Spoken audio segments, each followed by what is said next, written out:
What is going on, everybody? Welcome back to NFL Turf Talk. This is your super wild card weekend preview and breakdown show. I'm one half of your host, Dylan Davis. To my right, my faithful co-host, Scotty, and we are streaming to you live, as always, here on the DSM-Media Twitter page. You can find us at DSM_media. Make sure to hit that button. And then in the link tree in our bio, make sure to check out all of the YouTube channels that we have posted there. Normally, we're only streaming for Turf Talk on the Turf Talk channel, like you can see pulled up on your screen here. So make sure to check that out. Subscribe. But today, since we are skipping, kind of combining the Faithful Fanatic show, since we will have Eagles pregame live on Sunday, we are also live over on the DSM Philly YouTube channel. So just subscribe to all platforms, subscribe to all the YouTube channels we have posted there, as well as the Scotty Talks NBA YouTube channel. My man, happy Friday. We got 2 games kicking off tomorrow. First one starts in Carolina with the Rams visiting.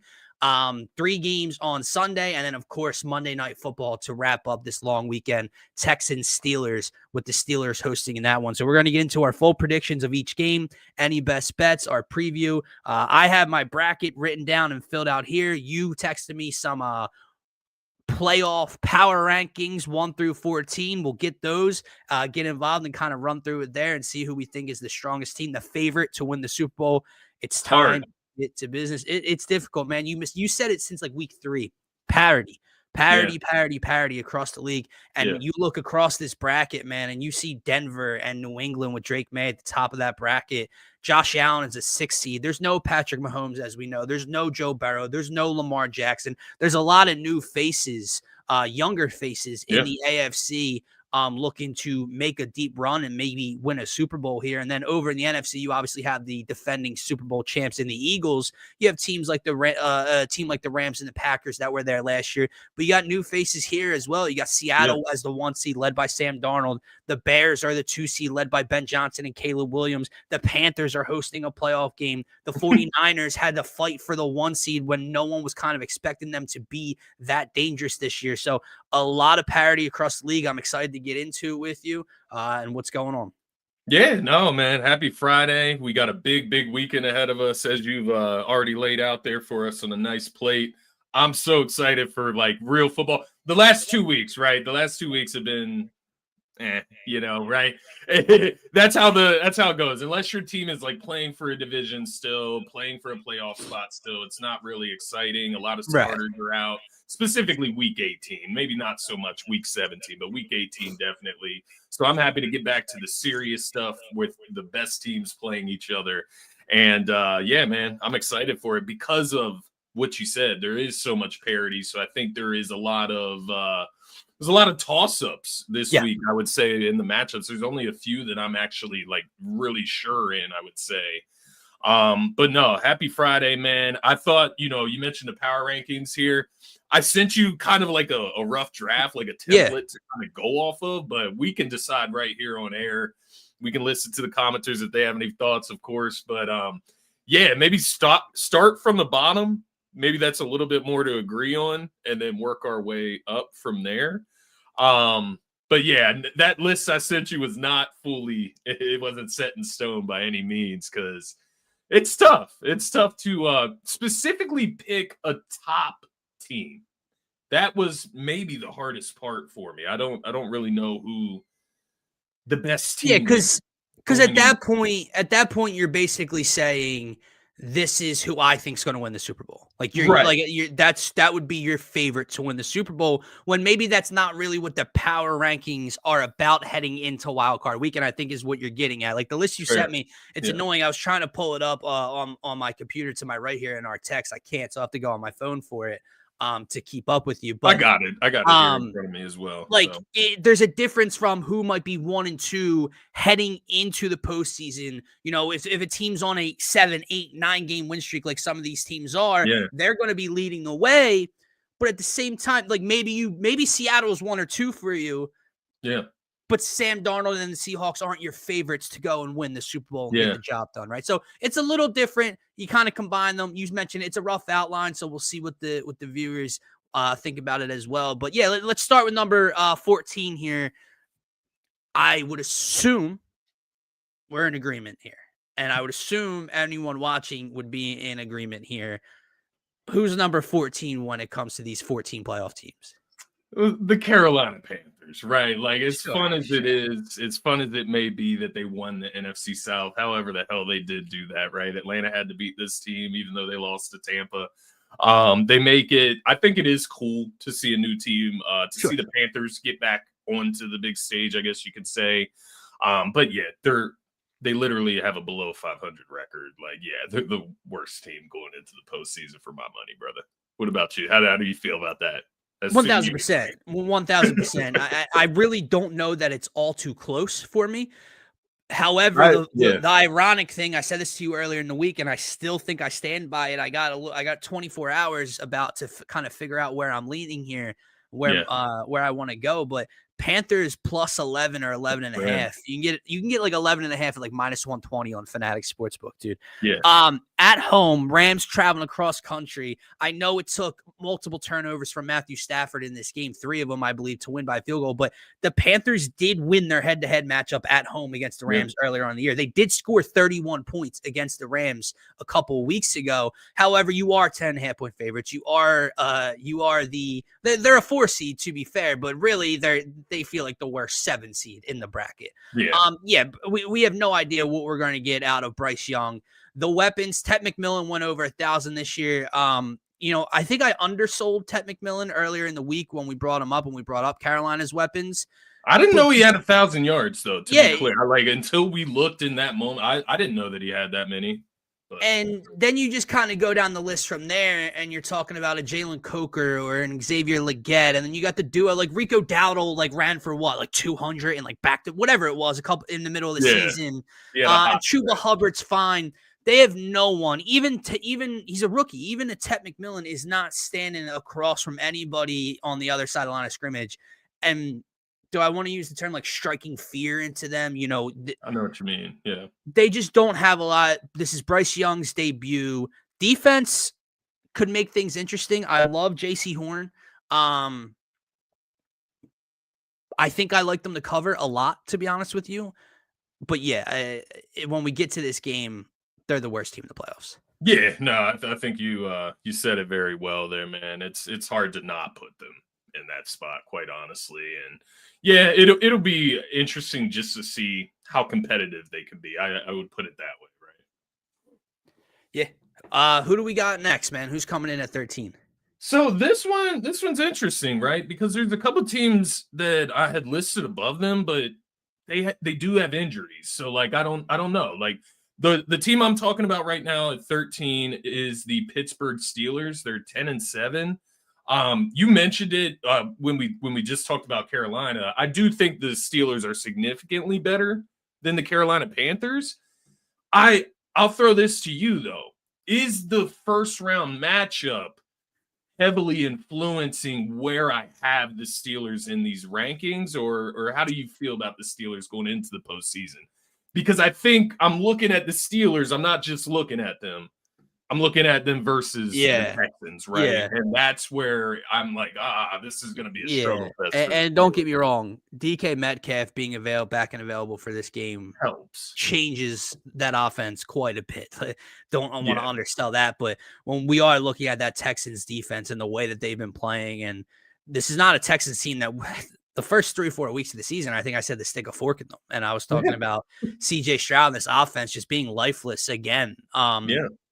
Not the case anymore. They have one of the longest active winning streaks in football. That offense is actually playing well, and to combine that with the defense right now, this is a dangerous team heading into the postseason. So I think it definitely does influence it. However, when you are looking around the rest of the bracket, I just don't know that there's a team I feel confident enough to really solidify the Steelers over. Like, there's teams I think you can make the argument for, and they matched up with them early, like the Chargers, right? The Chargers beat them 25-10 earlier in the year, so the Chargers still had the advantage.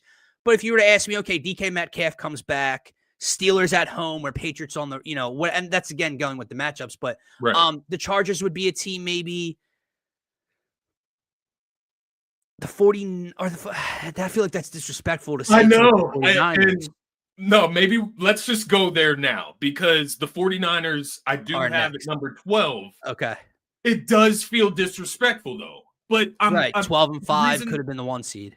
The reason I did that was because of the injuries, and Yeah, it's a specifically lot. Trent Williams going into this postseason. You're missing your best offensive lineman on top of everything else, let alone the defensive injuries.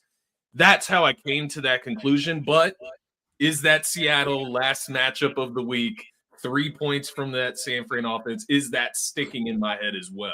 Maybe. I do agree with you. You do have to take the injuries into account, right? This isn't hypothetical anymore. This isn't Right. We're here. season. We're talking, well, if they were healthy, no, we the facts are the facts, and they continue to drop bodies. And Fred Warner was put on the IR, and it's just too much to overcome. And even regardless of that, man, like I get it. 12-5 was fighting for the 1 seed in the one of the final games of the regular season, compared to a 10-17 that snuck in, in the final game of the season. But if they were to match up 1-on-1,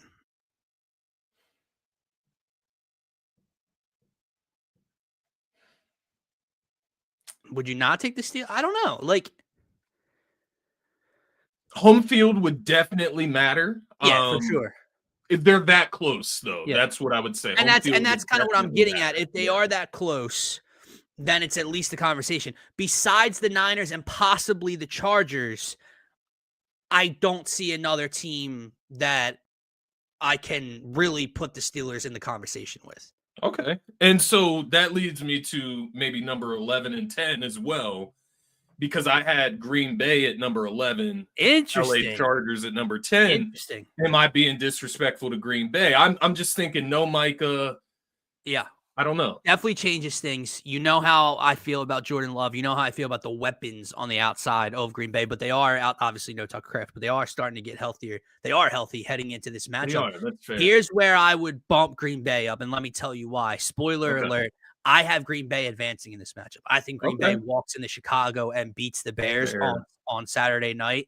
I don't know that the Bears on the back end, even though I'm not a huge fan of the Christian Watsons and the Romeo Dobbs and the Jaden Reeds of the world, I just think there's going to be a little too much speed. Josh Jacobs, Jordan Love getting healthy. And I saw Dan Orlovsky talking about this, and I know we can get annoyed at Dan Orlovsky for a lot of different things, and some of the things he says are pretty frustrating. But he made a very excellent point when it comes to this Bears defense. Yeah. He posed the question, what do they do well? And the answer back was they turn you over. They have a lot of turnovers. I think they have like 23 interceptions on the season or something. Yeah. Here's the problem, Scotty. When they don't force multiple turnovers, not just one, right? When they don't force multiple turnovers in a game, they're 1-6 or 2-6 this season. When they don't force multiple turnovers. It's that simple. Yeah. So, and listen, Jordan Love can be the guy that throws the ball across body back across the middle of the field in a big moment. Jordan Love can for sure give it to the wrong guys. If you don't do that, the Bears defense doesn't do a lot well, right? They're not going to shut down Josh Jacobs in the run game. They don't have a premier pass rush. They're not solid on the back end. Right. If you don't just hand them the ball 2, 3, 4 times and really put your team in a negative spot, I think the Packers go in and get a win, and that's why I have the Packers. I would have the Packers above the Bears is what I'm trying to get to. I got you. So what that sounds like is Packers move to number 9. The Chargers will be number 11. We can talk about them really quickly here. And then number 10, we can move to Chicago after the Chargers. We can put the Chicago Bears right there at number 10 because I had them at number 9. So that sounds good to me. That's fair. I was just going to ask you now, obviously you made these rankings, so I know what your answer would be, but is there any conversation for Herbert and the Chargers above even Chicago? Is there any thought there from you? Definitely. I'm so in between. I'm so undecided on the Chargers. Like one thing I do wonder about Justin Herbert's health, right? I wonder how that non-throwing hand is, if he's going to be able to protect the football ultimately in the postseason, because I do think their defense is good. I think their defense can be great. I think they can get turnovers, right? I look at their offense. They've been able to run the football this year. They have some nice backs back there. And he does have some reliable targets out there. So when I look at the Chargers, I'm like, well, what should hold them back? Justin Herbert has to show up. So then I guess what do you look at? Do you look at Justin Herbert versus Caleb Williams at that point Yeah. and try to decide who you trust more? And I don't know that I guess this is a good place to say it. I have this weird trust that Justin Herbert's going to show up this postseason. I don't know. I have this Wow. weird feeling that he's going to be, as much as we're like looking at the Bills and Josh Allen, Mhm. it's his time. It's Trevor Lawrence's, it's Justin Herbert's as well. These guys all have an opportunity to get to the next level this postseason with no Mahomes, no Lamar, right? No Burrow. Those big quarterback names are not there. The defenses are, by the way. So I say all that very lightly. But nonetheless, the chance is there for the Chargers, man. So I would be okay with putting the Bears below the Chargers, quite honestly. I would. I think I am as well. The only thing I would point out here is, they were playing excellent ball in basically late November, early December. They've lost 2 straight to end the year. They've scored a combined 19 points over the last 2 weeks, and those 2 teams are defensive-led AFC opponents by the Texans and the Broncos over the last 2 weeks of the season. Broncos, did they play their starters? Yeah, that's what I was just about to ask you. I don't know. Trey Lance played in this game, so that you can't really include that one, which is a mistake by me. But nonetheless, and the Texans defense is just right. You give a little grace for performances. You do. I guess what I'm alluding to here is by the time this matchup occurs on Sunday, this Chargers offense hasn't been out there or played successful football in 3 to 4 weeks. Yeah. So what does that look like? What does Justin Herbert look like? The matchup, like you mentioned with the Steelers, you're going in the Foxborough and playing a Mike Vrabel-led defense that's been very stout this year. So it's a big question. The other thing I have to say about LA, man, as we're talking through it, I would put them above Chicago on this list by 1 spot. So I would go above the 49ers, I would go Chicago, and then I would go the Chargers and then the Packers at 9. Yeah. But the thing with the Chargers as well is they haven't, I don't want to say they haven't beaten anyone. They have 3 playoff wins this season. One was the Broncos back in week 3 by 3. We know that they beat the Steelers, the Eagles by 3, and they did beat the Steelers 25-10 in the middle of the season. However, you've also gotten smoked by the Jaguars. You got beat by the Texans. The Broncos, the second time, like we just mentioned, doesn't really count. So realistically, you're 500 against other playoff teams. Yeah. Jalen Hurts turned the ball over 5 times for you to win by a field goal in overtime at home in one of them. Do I have a little bit of bias because of that? Is that why I feel that way? They beat the Eagles, maybe? Maybe that's just stuck in the back of my head. Maybe. And I don't want to take anything away from the defense because the defense did ultimately make those plays. But that's another game in which the Chargers offense couldn't take advantage and do anything against the good defense. I guess the fear is that is going to be a very good defense in a playoff atmosphere Sunday night. What does Herbert look like? I do have a weird feeling he plays well. My question would be to you, is it going to matter?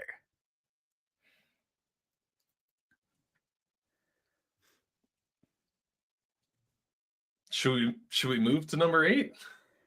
Number 8 through? Go ahead. You texted me back about this. You thought they were too low, and I do get it. They're fucking 14-3.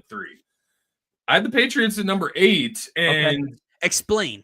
Yeah, good point. Okay, so obviously the week schedule is the biggest talking point here. The bigger thing, and I guess I can give away who I have at number 7. I have the Buffalo Bills at number 7. Maybe it's a little bit of recency bias, just seeing that matchup, right, and the way it played out. They went up, 21-0 in that game, and Buffalo storms back. Am I giving Buffalo too much credit there? Do you still have the Patriots over Buffalo? I would still have New England over Buffalo. I think they're more complete all around. That's fair. Balance. I still don't trust Buffalo's defense.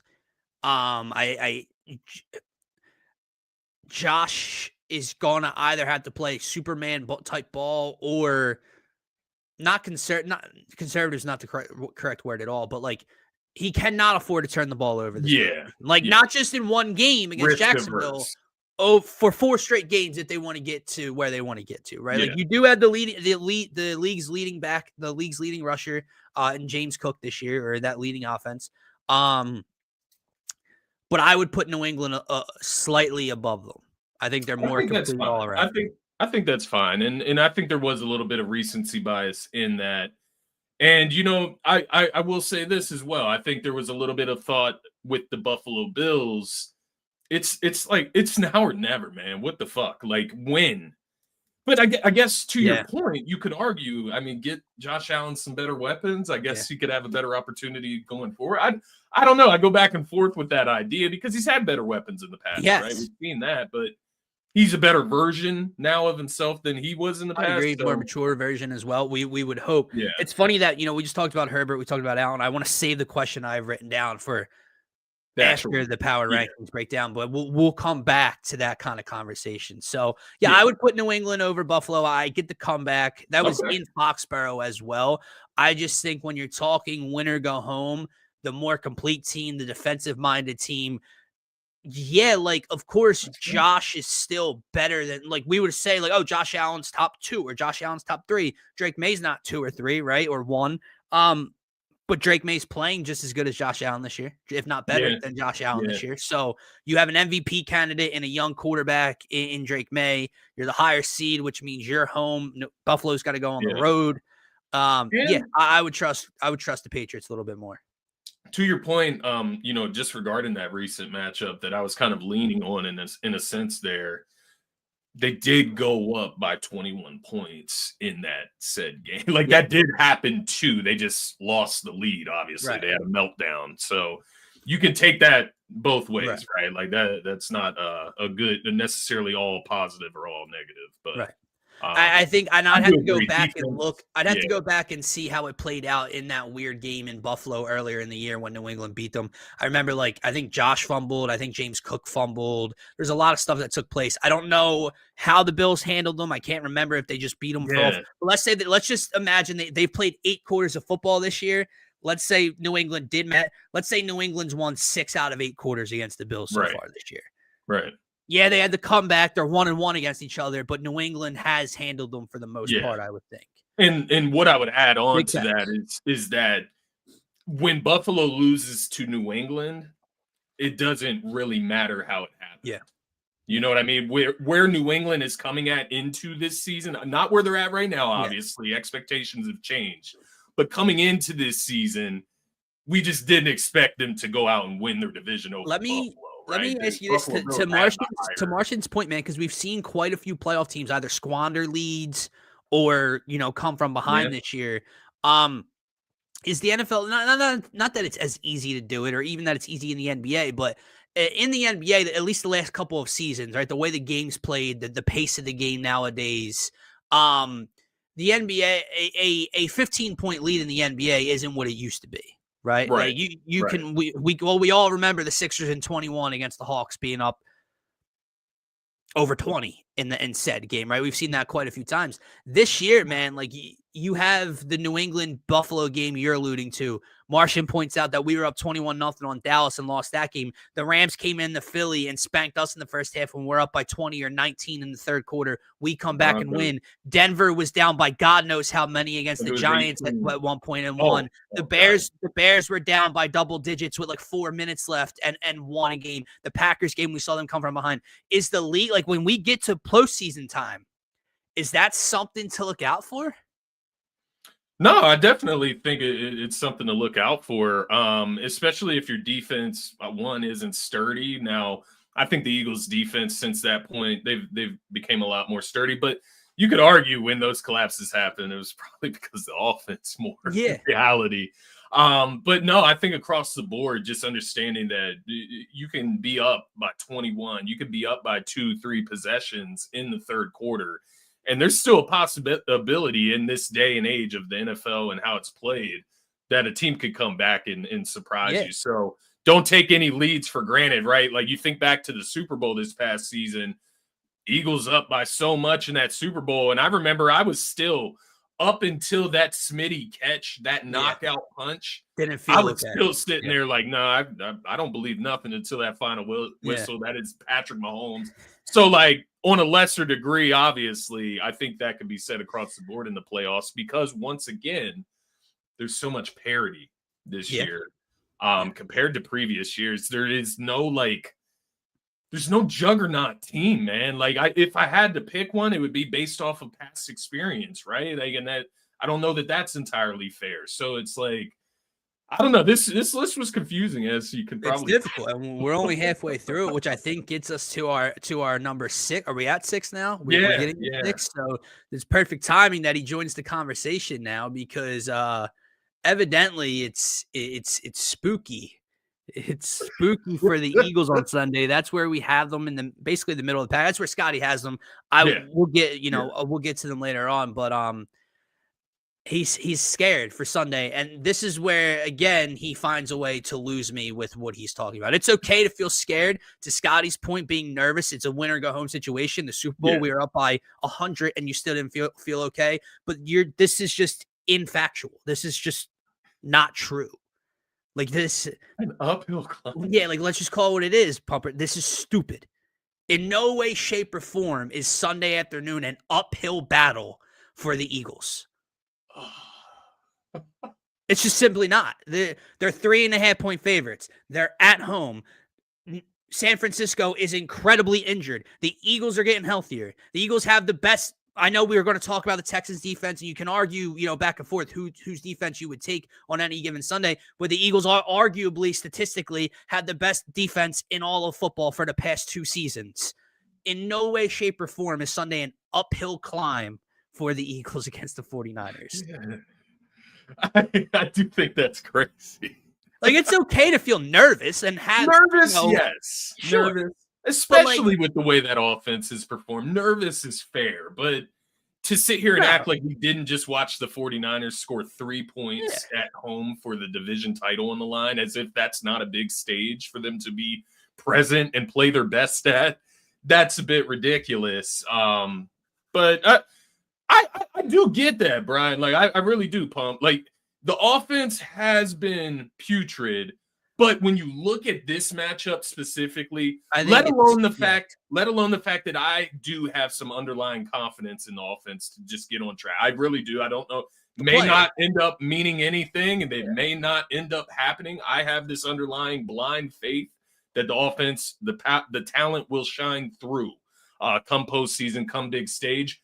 Take that out of the equation, right?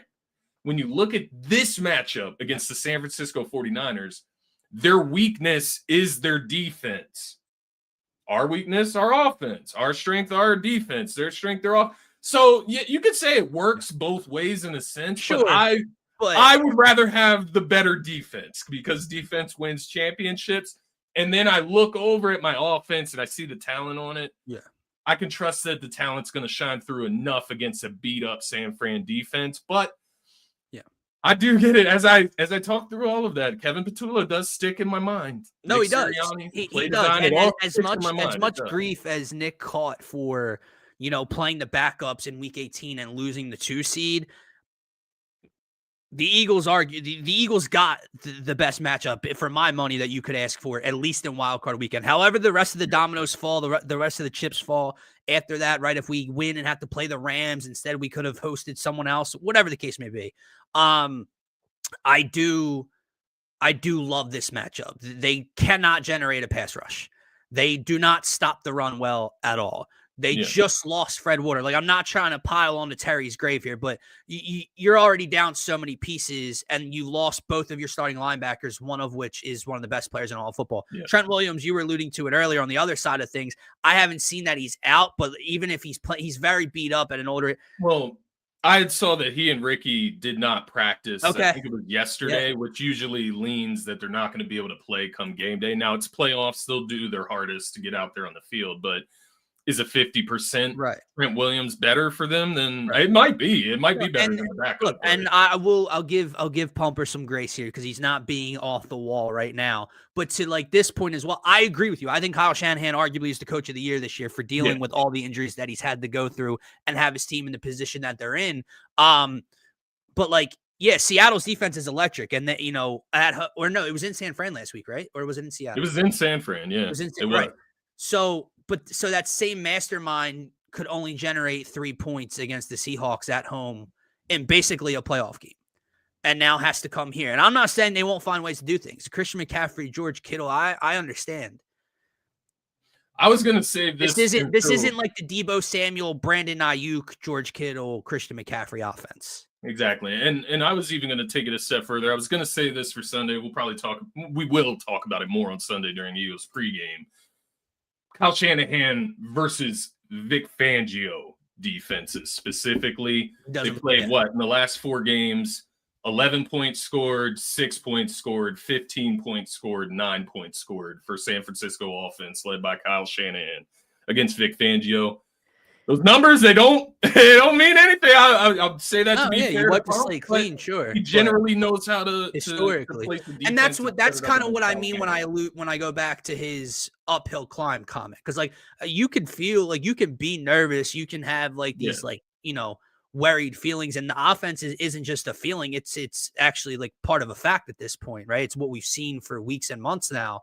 But like, there's also, like you mentioned, like there's also stats and numbers and previous battles to state that it's not. And I bet he had a bad feeling last year when we were about to play Green Bay and then so on and so forth, playing the Rams, and then playing Jaden Daniels in the committee. Yeah. I'm sure you had a bad feeling. Pumper, you always have a bad feeling, man. Like, not to be mean, dude. Like you are pessimistic, man, when it comes to Philly sports, whether that's a choice or not. What do you feel about Bo Bichette, man, if he becomes a Phil? Not Dominican enough for you? If they go out and get Bo?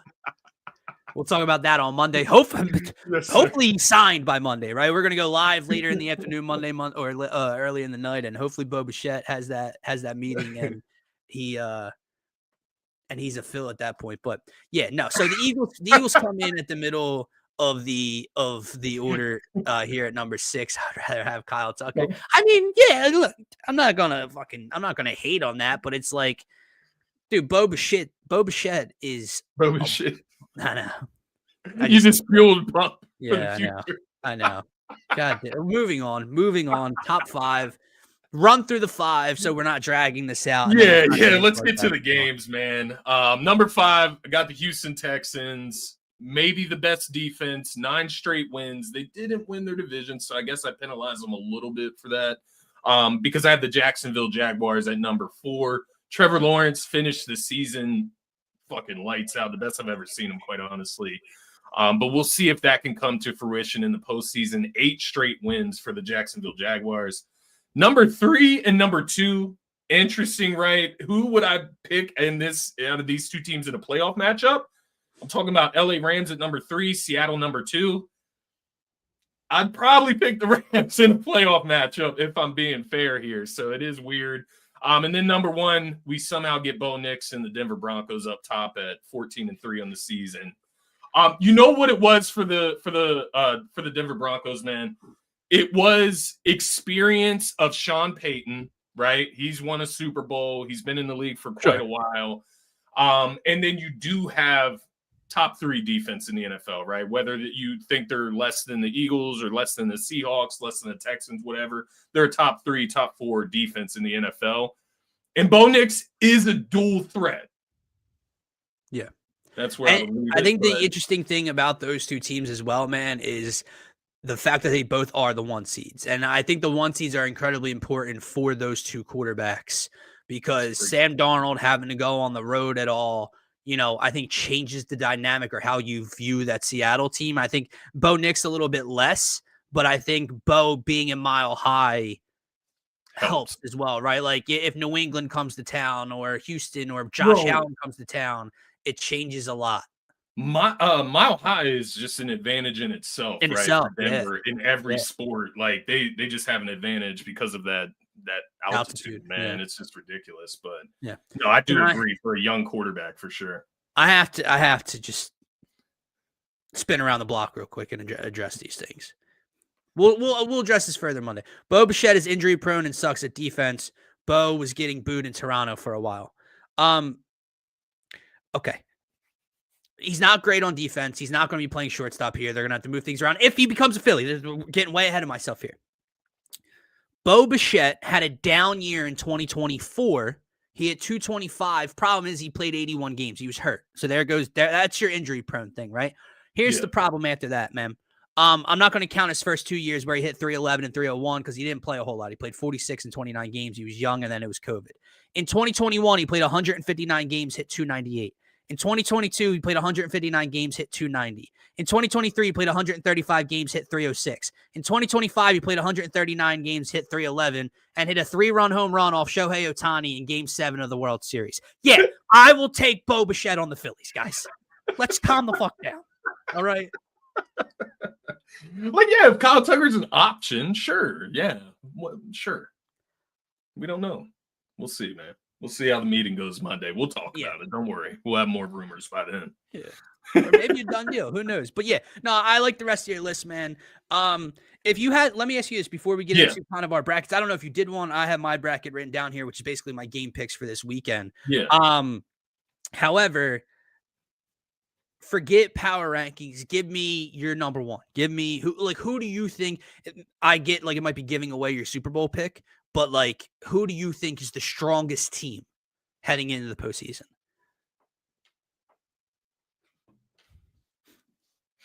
I'm going to take bias out. I'm not picking the Eagles. Like, I'm just going to take the bias out. I'm not going to pick the Eagles. I would probably say the Rams or the Texans. Interesting. All right. I like it. Obviously, I would assume for two very different reasons. Not that the Rams are bad on offense, right? Or bad on defense. Experience. But the Rams' offense with Matthew Stafford and McVay and Devontae Adams this year versus the one thing that, in my eyes, it's going to be Eagles-Rams NFC Championship. If it plays out and it can happen like that. The one thing that I feel the Rams have over us, and it's not a real thing, but it is the fact that we've beat them, 4 times in a row. Yeah, just kind of like the law of averages, right? Like, it's very difficult to continue beating a team over for as good of a team as they are, right? Like, it's just not that easy to do over and over. But yeah, the Rams out of the NFC and the Texans, man, that defense is ridiculous. You mentioned it. CJ Stroud started slow this season. It's almost like he needed to be benched for a few games just to watch like somebody else play, and now he's playing much better. Because that win streak started with Davis Mills while CJ Stroud was out with a concussion. So he comes back. He's played lights out since, and it's interesting, man. Defense wins championships. I guess, am I saying that I trust CJ Stroud over Bo Nix then? Is that basically what that means? Right, because they both have 2 top 3, 4 defenses in the National Football League. It's interesting. I don't know. I mean, true. I don't know if I trust. I don't know. I think my difficult part with that scenario is, Scotty, is I don't have a read on how I feel about Bo Nix. I'm indifferent on Bo Nix. I like Bo Nix sometimes. And then when I say the name, and I know they're the 1 seed. I like they earn the 1 seed, but I say the name Bo Nix, and I know doesn't do a whole lot for me when you're talking like QB matchups. You know what I kind of view him as, and what I could see him. He could end up better. Who knows? I kind of look at him like a Jalen Hurts, man. As Bo? For Bo? Yeah, and maybe that's just completely incorrect, whatever. I just look at it like he was the guy that was talked about as like not having the best accuracy, right? Yeah. Not being able to throw the ball as well as some of the other quarterbacks that were coming out at the same time as him. And he just has these really high ceiling performances. Is what I'm getting at. He can have a game where he has 5 touchdowns. He can score 2 with his legs and throw 3 through the air. Like he has a very high ceiling when he is on. And so in that sense, I kind of look at him in that Jalen Hurts lens of we just got to see it in the big moment. That's why I'm like, I'm just inching there. I'm not trying to just go out there and make that comparison. You got to do it on the biggest stage, but he does have the capability to dominate. And I think that's where I just am so indifferent on him, because he also has those games where he can self-implode, but not as bad as like a Darnold or a Herbert. I agree. You know what I mean? It doesn't look as bad in the moment. I agree with you. Yeah, I mean, He's coming out of where right. Bo came out of Oregon, right? Yeah. It was no one really knew what kind of NFL quarterback he was going to be. And here you are, what, a season and a half, 2 seasons later, and he's the 1 seed out in the AFC. Before we get to the bracket, so I forgot I wrote this question down. Speaking of that, obviously, you put box up Bo and like Drake May, right, and like Bryce Young, and put them in a different box, put them in a different conversation. Which quarterback is under the most pressure for you this postseason? Which quarterback has to do it, or at least get to a point, right? I mean, maybe not like Marshy commented earlier. Is it only Super Bowl or nothing for Josh Allen? That's very difficult to say, right? Like, what if Josh Allen goes to the Super Bowl and has a Jalen Hurts-esque performance in 2022, and the Bills lose a shootout in the Super Bowl, right? Like, that's not an indictment on Josh Allen because he didn't get it done, but that's crazy. Pumper, this is where you become factually incorrect again. Jalen Hurts doesn't have anything to prove. Why would Jalen be in the same state, like in the same level as Josh? Like the defending Super Bowl MVP has something to prove. Moving on, he worked that in there. But which one, man? Because obviously Josh's name comes up first. Justin Herbert, obviously, with his playoff letdowns and performances. I think Trevor Lawrence, matching up with Josh in the first round, has a lot to prove. Let me throw a name at you. Yeah. Jordan Love. I know it's still very early on. What's his only like year 3 or 4 for Jordan Love? But like, does Jordan Love have anything to prove? They are the 7 seed. I get it. Like, it's not easy for them, but.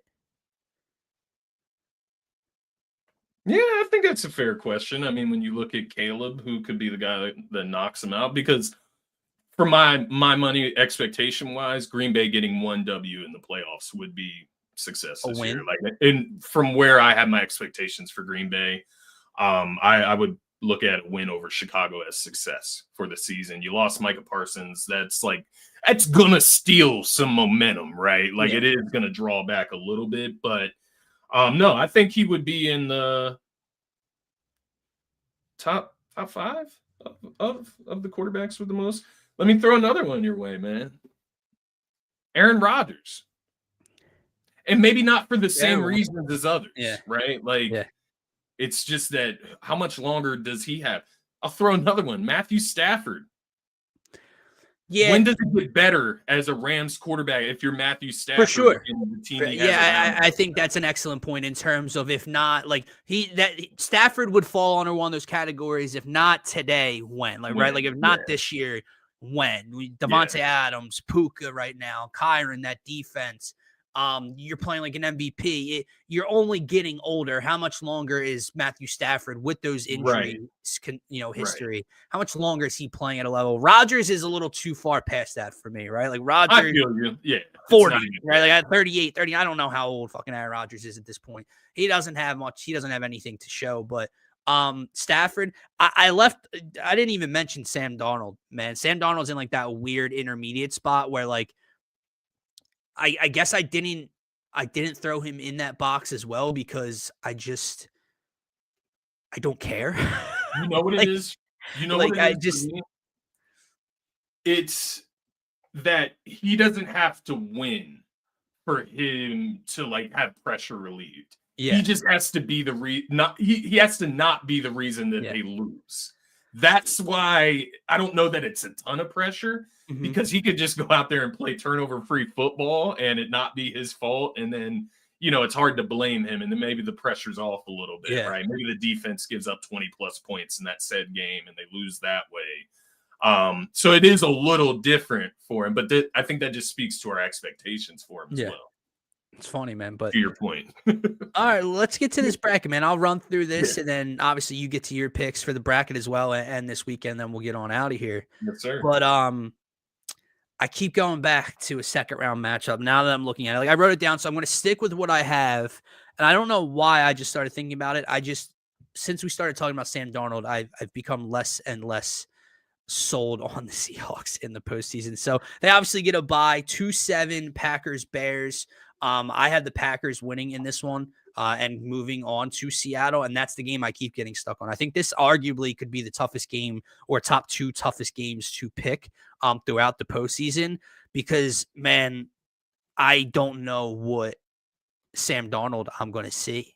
And I think that's a scary thing, right? So, but I have the Packers moving on against the Bears. I have the Eagles beating the 49ers, and I have the Rams winning but not covering against the Panthers, which that means the Eagles host the divisional round game, which everyone was up in arms about in last week when they didn't get the 2 seed.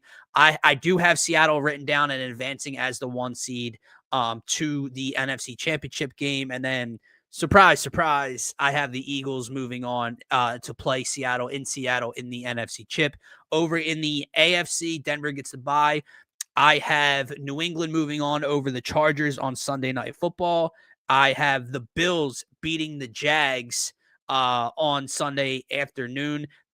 This is very difficult to pick. The Jags are playing really, really good football right now. I just think Josh gets a win. Like we just said, like what is okay for Josh Allen? What's not okay is going home round 1. And I know the Jags are a good football team. I know you're on the road as a 6 seed. It's not the easiest thing. It's not the easiest bridge to cross. You can't go home wild card weekend this season if you're Josh Allen. I had the Texans beating the Steelers on Monday night, which means Denver hosts Buffalo in the divisional round. I have Denver advancing to the AFC Championship. And I have the Houston Texans going into Foxborough and beating the New England Patriots in the divisional round and moving on to the AFC Championship game. My Super Bowl, I have Denver versus the Eagles, and I have the Eagles bringing home the Super Bowl. We'll talk about the game on Sunday individually. I understand it's a homer pick. I get it. Let me just give a little bit more detail about why I had the Eagles going back-to-back. I know it's a very difficult thing to do. When you have a season with as much parity as this one has, when you have star quarterbacks missing the postseason, and you have a lot of unknown throughout the bracket or newbies, right? Like the conference runs through Sam Darnold at home. That doesn't sit quite well with me. And I just don't think you're going to get like this revolutionary story of one of these quarterbacks, right? Yeah. I think at the end of the day, the Eagles are still one of the most complete teams in football. The Texans defense is ferocious. The Jags defense is very good. The Seahawks defense is very, very good. I think at the end of the day, there's probably not a defense or a defensive coordinator I'm taking in a win or go home situation to dial up a game plan than Vic Fangio. And I agree with you. It has nothing to do with Kevin Tullo or Nick Sirianni. At the end of the day, I think the Eagles offense will do enough. We'll put together enough scoring drives. We'll take care of the football. I think you will have flashes of Saquon popping off, right? I think the Eagles offense does more than enough to get the job done. Yeah, no, I think that's fair, and I'll be transparent. I didn't even go through like all of the rounds just yet, so I can let that play out right here on air, and I'll make the picks from there. I'll just throw in there ahead of time caveat: I'm not going to pick the Eagles, but I'm with you, man. I do believe that they have just as good a chance as anybody towards winning the Super Bowl and hoisting up that Lombardi again. And this is where we hit bump heads here because it's not unrealistic. Right. It's not unrealistic. They're in the playoffs. They could play 2 home games in the playoffs. It's just unrealistic. It's not unrealistic. Like it's actually very realistic. I'll let you go, but this is where you get me, Pump Man, because like that's unrealistic. And I get it's a homer pick. I completely understand. But like I believe one of your comments was about Seattle being the best team or one of the 2 best teams. So like the Eagles getting back to the Super Bowl is unrealistic, but Sam Darnold getting to the Super Bowl or winning the Super Bowl, that's what you view as the term realistic. Right. Well, what is, by the way, while Scotty's going, what is your Super Bowl pick? What are your championship games? That would give us a little bit more insight. I do think the way things Let me get ahead of it. I am picking the Packers to beat the Bears as well. Okay. I just think experience matters. I think the Packers have a better defense. I think you could argue that the offenses, I don't know. Do you think they cancel? I don't know. It does depend on Jordan Love if he's turning the ball over or not, right? Yeah. But if they can get Josh Jacobs going, get some play action working back there. I think they'll be able to do enough. But I do think the defense is still sturdy enough against a division rival to go out there and get a W on the road. I do think it's going to be a close game, but I am going with the experience. I'm going to go with the Green Bay Packers in that one. But that being said, I think a perfect world, if we could just see the playoffs play out maybe the way it should. I don't know. Maybe I'm phrasing that wrong. Rams, Eagles, NFC Championship is what I'm trying to say. Rams knock out Seahawks. Eagles beat who they need to beat, and then they match up in the NFC Championship.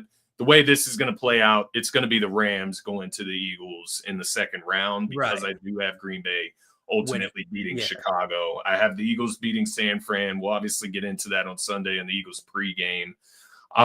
But yes, I got the Eagles winning. I've got the Rams winning against Carolina, obviously. I think a thing here, there would maybe – let me ask you this about this game with Carolina and the Rams. Would you feel more optimistic that the Panthers could win if they didn't beat them already, or less optimistic?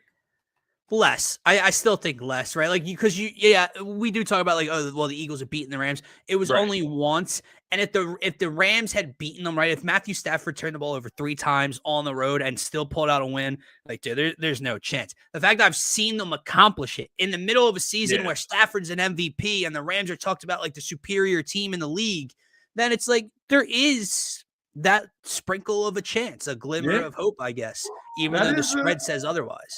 That is definitely a fair way to look at it. That's why I ask, because it is an interesting matchup, given that the Rams did lose against him. Stafford did turn the ball over. They were able to get pressure on him. And that is the way to beat the Rams, to be transparent. So we'll see if they can do it again. I got the Rams in that one. Over in the AFC, I've got Houston over Pittsburgh as well. I think that is like probably my most definitive win that I'm probably the most sure in this weekend outside of the Carolina game. I think that's a mulligan. But yeah, I'm going with Houston. That defense has been rolling. Pittsburgh's offense, it will be magical if they can somehow, score 17 plus against this Houston defense. I think they're going to run them ragged. They're going to struggle. As well over in the AFC, I am going to differ a little bit. I am going to go with Jacksonville at home against Buffalo. I do get it. When you look at Josh Allen, when you look at his capabilities to lift his team up, right, and what his expectations are this season with who's missing in the AFC playoff picture. But sometimes that stuff just doesn't matter, right? And sometimes the other team is just better. I do think the Jacksonville Jaguars have a better overall team. I think their defense, especially at home, is going to wreak enough havoc. I'm not saying they're going to shut down the Bills by any means, but I do think they'll be able to wreak enough havoc. I think they'll be able to. They can definitely generate a pass rush too. Yeah. And Trevor Lawrence, man, you asked earlier who has pressure. Trevor Lawrence is right there too, because for my money, man, when he was coming out of Clemson, I loved the dude. Like, I thought he was going to be the next like big QB coming out of Clemson. He's a dual threat. He obviously can throw the ball. Started to come finally into fruition towards the second half of this season. Just keep it up, man. Like, all you have to do is just keep playing the way you've been. By the way, not to cut you off though, by the way, shout out to Liam Cohen, because that dude, and we laughed at it when he got the job. Yeah. Duval, and he's got one of the league's best teams, and he's got Trevor Lawrence on track, broke the Jacksonville Jaguars season touchdown passing record. So yeah, did a good job this year. So I went with Jacksonville. Bro, when I got to the Chargers and New England game, this is one I do not have a team circled on my page yet.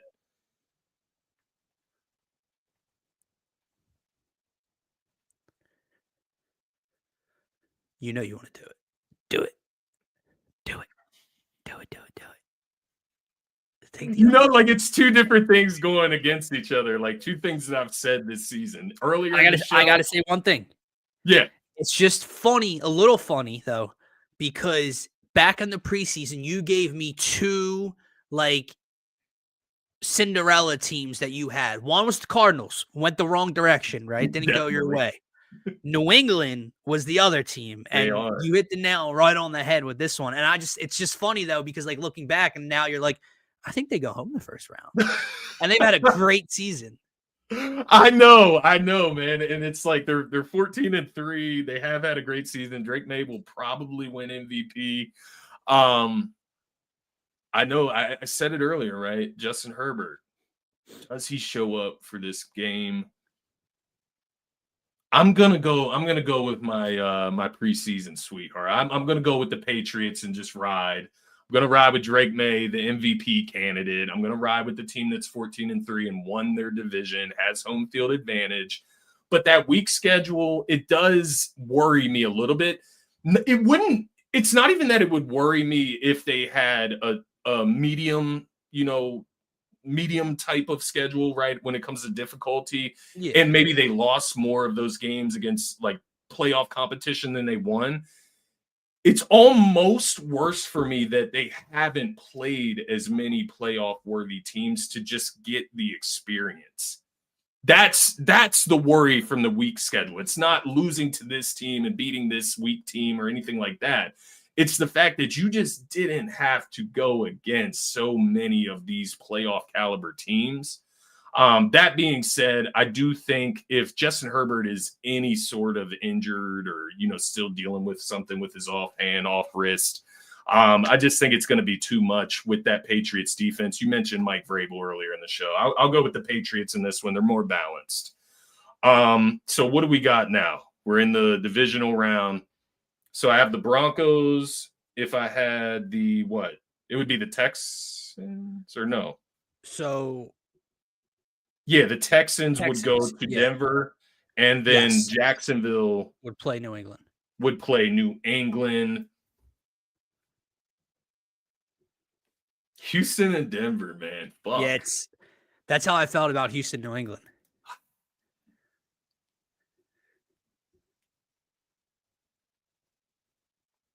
There's really no decider. Because to be transparent, I'm just gonna stick with it. I'm gonna go with Houston. I'm gonna go with Houston on the road in Denver. Defense versus defense, just like iron on iron, just grueling game. Watch, it'll be a shootout. That's how it always goes, right? But I'll go with Houston in this case, even on the road against Denver. I do like their defense just a little bit more. I think it's more sturdy. I think it's more ferocious. And I think they have a higher ceiling defensively. And then on the other end, man, CJ Stroud versus Bo Nix, that's kind of a pick 'em for me at this point. Yeah. We'll see whoever shows up. You know what it is, man? I look outside and I see Nico Collins. I see Dalton Schultz, right? Whatever. Yeah. But I do like Nico Collins as a number one wide receiver over Cortland Sutton, if we're comparing the two. Now, when you get into the rest of the weapons, I think it's a lot closer there. Yeah. But just having that number one option for CJ Stroud to just heavily lean on against a tough defense, or at least take some attention away, right, to help others get open. I'll go with Houston there. Jacksonville and New England. It would be in New England. It's so tough. I'll go Jacksonville. In this one. Wow. Trevor Lawrence been in the league a while. He's trying to get to that AFC championship. That would be so much success for Trevor Lawrence, by the way, if he was to get 2 playoff wins this postseason. So then we got Houston and the Jags in the AFC championship. That would ultimately be in Jacksonville. These are 2 AFC South divisional opponents. It's going to be a knock 'em, drag 'em out 3-5 matchup. I just had the Texans in the Super Bowl in my mind, and so I'm rolling with that. I'm going to pick the Texans over the Jags in Jacksonville. Texans going into houses and stealing all their food. It's crazy this postseason. So but defense travels, man. That's what it is at the end of the day. Defense travels. If they have to lean on that defense a little to a lot, I trust that defense to hold up the most, maybe. And they just play. We talked about it for weeks now. They just play a different style of defense. This isn't just statistically, right? This isn't just the Eagles under Jonathan Gannon with a lot of sacks, and in the red zone they tighten up, but they give up, all these yards. This defense punches you in the effing mouth, play after play after play. They turn you over. They're good on the back end. They're ferocious up front. They have good linebacker play, led by a defensive-minded head coach that was a linebacker in Houston. They're tough as shit, dude. So That's the defense you don't want coming to your house. Yeah, and I'm just thinking about Donnell Hunter and Will Yeah. Anderson on the Yeah. outside. The edge rusher is just ridiculous. And I was going to say, to your point, D'Amico Ryan's the head coach there. Think about that San Fran defense from 2-3 seasons ago when they went to the Super Bowl. Fred Warner and company.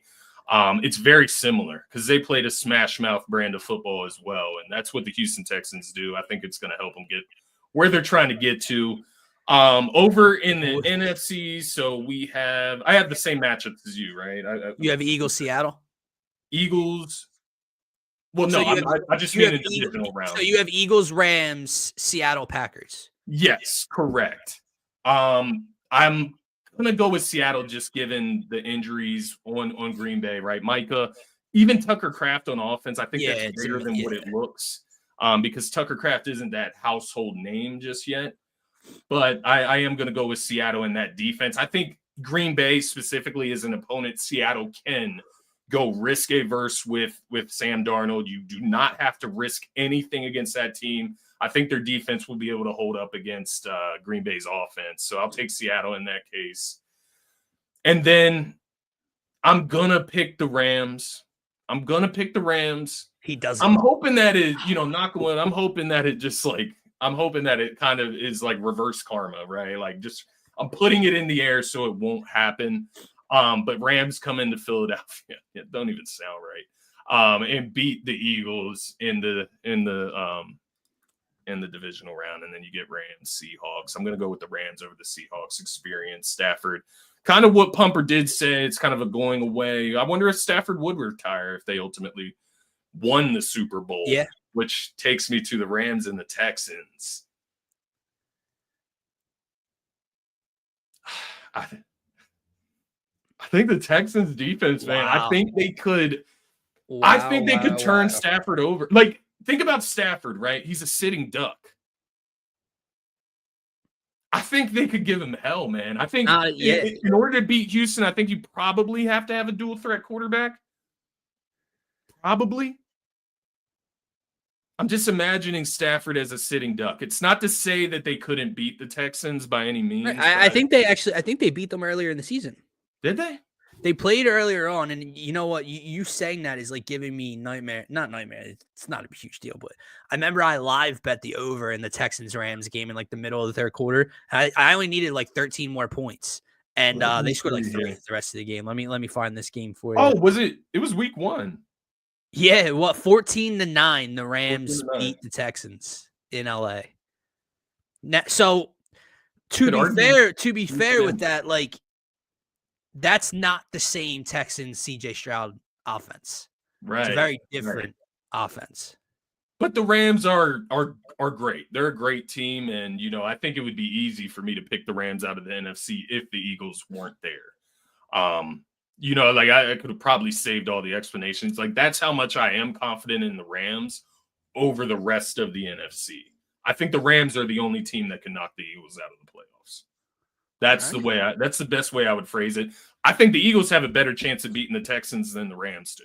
So that's the best way I can phrase it. Trying to be I'm going to go throw some money on the Eagles to win the Super Bowl after the show. Yeah. So what a year though! The Texans go on to win the Super Bowl.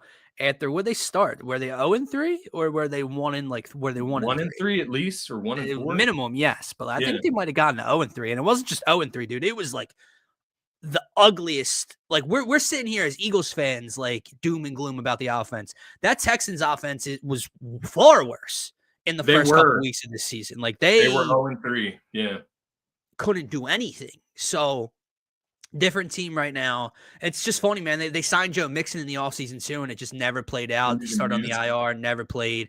Nick Chubb, obviously older, coming off that injury, but he was starting for them. He's down to their third string running back on the depth chart. So, kind of putting things together as they move along this season. And Stroud's playing well. Correct me if I'm wrong. Like I know they haven't had much playoff success, but Stroud has played well in the postseason, right? He beat the Chargers last year, I believe, right? Yeah, and that's the Herbert 4 interception game or whatever. Yeah, let me pull it up real quick. But I think he's been in the playoffs 2 times. Texans Chargers. So yeah, they beat the Chargers 32-12. Then they lost to the Chiefs 23-14. CJ Stroud 19 for 28, 245, no touchdowns, no interceptions at least. So he has been he's 2-2. So he's 2-0 in the wild card. Let's just put that out there for everybody. He's got experience. Wow. That's every year since he's been in the league, or am I tripping there? I think so. It has to be, right? If he's well, no, if he's had multiple games. Well, how long has he been in the league? 3 years or 4 years now? So. 2-2. And he's won 2 wild card games, so he's playing 2 games per postseason. So CJ Stroud in the 2023 postseason, so his rookie year, had a 65% completion percentage, 449 passing yards in 2 games, 3 touchdowns, no interceptions with 109.3 rating. Last year, he obviously won the wild card, lost the second game. Yeah. He had a 67.2 completion percentage, had averaged 263.5 yards per game, only 1 passing touchdown, 1 interception, and 92.7 quarterback rating. So 2-2 in the postseason, 2-0 in the wild card. But CJ Stroud has played the quarterback position well in his postseason career. 1 turnover, or at least 1 interception. I didn't see about fumbles, but 1 interception in 4 postseason games.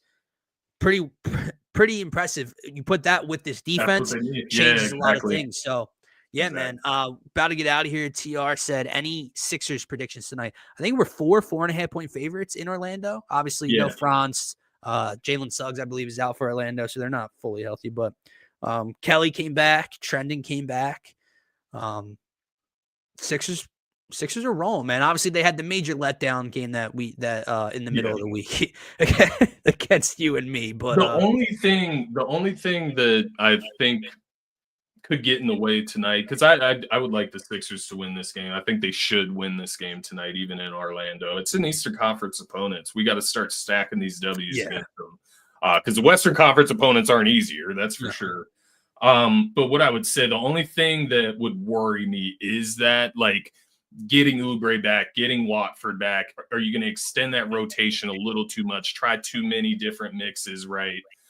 That's my only concern, I would say, against an actual playoff caliber team, you could say. Let me ask you this, because you mentioned Fit to me a couple of days ago about it as well, and obviously he's just getting back, so that's why he came off the bench. But like Dominic Barlow's fit in the starting lineup, bringing Kelly, the offensive, kind of punch off the bench, is that something you would do like for good? Like, is that like, would you continue to roll out Maxey, VJ, PG, Dominic Barlow, Embiid as the 5, and then have a bench combination of Quentin, Kelly, McCain, Trendon, and Bona/Drummond? Yeah, I think I would, man. Obviously, you'll see how it plays out. Now, it does depend what Nick Nurse wants to do. Like, do you want to stick with a set starting lineup, or are you going to be like adjusting based on matchups, right? I don't know. It depends on your beliefs and system and different things like that. For me, I just think of Embiid specifically. What matches Embiid and what you need whenever you have Embiid on the floor. And I think Barlow is that guy that kind of benefits, or I'm forgetting the word right now. He complements Embiid well with what he brings to the court. I look at what are these guys' best features or best skills, right? You look at Barlow, you look at Oubre. Oubre scoring, right? He can be a scoring punch. Like, he can do other things well, but he can score. I think we can give him that. Barlow, hustle. He is a dog, like TR said. He rebounds, plays defense, which is what you need to just take a little bit off of Embiid when he's out there. Yeah, and compliment. Yeah. Yeah. So I do like it, man. The Ja Morant thing, like, you want another guard pumper? Like, that doesn't even make sense to me. Now, a guard that can't shoot the 3. A guard that can't shoot the 3, and he's just going to fit in the rotation with Grime. Like, we're having the issue with McCain right now where we can't get him on the court because the other 3 guys are playing so well that they deserve the minutes. So we're going to trade McCain and Embiid for another guard. Yeah. What the fuck, man? Like, come on. Come on. Like, I'm not against trading Jared McCain at this point. Maybe that's a combo for a different day. if we're gonna waste him, right? If Not he's just, not gonna be in this rotation, not but just like, that. Ja's got a swagger, Pumper. He's got a swagger. I don't know if he's got that swagger. And this man, like, you just continue to impress me on so many levels. Like, you know this how. Fill in the blank. Dominic Barlow is unplayable in the playoffs because blank. Because yeah, it why? hasn't happened. And B, like, no. We've seen unplayable guys in the postseason before. Guys that are too small and can't play on defense. Guys that are too slow, like a George Niang, and can't play on defense. Dominic Barlow, who's all of 6'9", 6'10", 6'11", with his athleticism and defensive ability and hustle and rim protection. In what way is he the unplayable piece in the postseason? What does he have to do? I do get that, Pumper. Like, I feel you. Like, he can't shoot. But Embiid is playing more like out of the paint at times. The problem with that Denver game was that you went black hole mode with Embiid down in the paint. You tried to feed him the ball all night. That's what happened against Denver. When we're running the offense, Embiid is operating like around the foul line area. So you have Barlow who's able to cut, he's able to rebound, and that's what you need around Embiid. So I don't know, man. I do think it will be matchup based come playoffs, and maybe they do go the route of putting Oubre in there because it's a better matchup. But it's not because Barlow's unplayable. But yeah, to the point about Ja, man, like I don't even think he and Maxey would get along. I'm not even gonna lie to you. Like their personalities don't even match. Maxey is like solely focused on basketball. And the reason I bring that, Maxey's the future of this team, right? Maxey, VJ. VJ's the same as Maxey. I'm sure they're going to be in the gym for the next 10 years together every fucking day because that's the mindset that they have.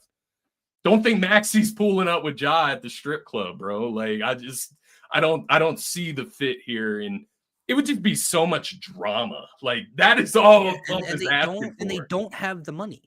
They don't have the money. Yeah, they're not trading Embiid for him. First of all, let me just make that clear. Memphis probably wouldn't take Embiid. I'm not saying like the Sixers shouldn't take Embiid for him, and I don't think Memphis would take Embiid for him when you're talking future. Maxey about to be dad. I didn't know that. He is about to be a dad. I did see that. But all right, man. Let's get on out of here. Start the weekend. Tonight, we will be live. What are we thinking? Probably around. I want to do it early enough. I don't want to do it right before the game because I'll probably be out. So maybe Eagles pregame live around like noon on Sunday. What time is the first game? 1? Well, that's a good point. Yeah, so maybe like 11:30 noon for Eagles. Let me check. Is it 1? Yeah, it is 1. Yeah, Bills and Jags. Yeah, that works for me. We'll be live. Twitter at DSM_Media. Obviously, always follow us there. It's where we're most interactive.